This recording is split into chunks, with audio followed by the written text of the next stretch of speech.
months for folks to sign up. Normally, this would be pretty straightforward. A lot of people don't have health insurance. A lot of people realize they should get health insurance. But let's face it, it's been a little political, this whole ObamaCare thing. And so what you've had is an unprecedented effort that you've seen ramp up over the last month or so, in which those who have opposed the idea of universal health care in the first place and have fought this thing tooth and nail through Congress and through the courts and so forth, have been trying to scare and discourage people from getting a good deal. And some of you may have seen some of the commercials out there that are a little wacky. And the main message we have, and we're using social media, we're talking to churches, we're talking to various civic groups, and what we're saying to people is, look, just go to the website yourself. Go to healthcare.gov, take a look at whether this is a good deal or not. Make your own decision about whether this is good for you.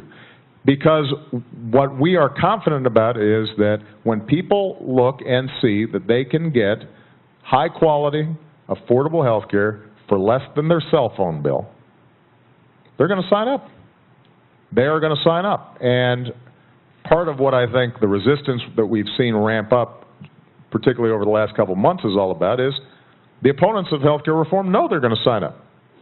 In fact, one of the major opponents, when asked, well, why is it that you'd potentially shut down the government at this point just to block Obamacare, he basically fessed up. He said, well, once consumers get hooked on having health insurance and subsidies, then they won't want to give it up.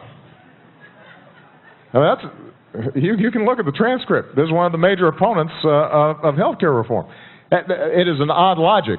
Essentially, they're saying people will like this thing too much, and then it will be really hard to roll back. So it is very important that people just know what's out there, what's available to them, and let people make up their own minds as to whether it makes sense or not. Now, one last thing I want to say, because I do think sometimes people come up to me and they say, well, if this is such a good deal, how come the polls show that it's not popular? One of the things you and I both know is that when you come to health care, there's no more personal and intimate decision for people. I mean, this is something that people really care about. And frankly, the devil you know is always better than the devil you don't know.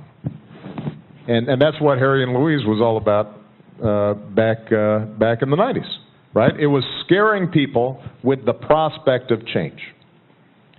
And so part of our goal here is just to make sure people have good information. And there's been billions of dollars spent making people scared and worried about this stuff.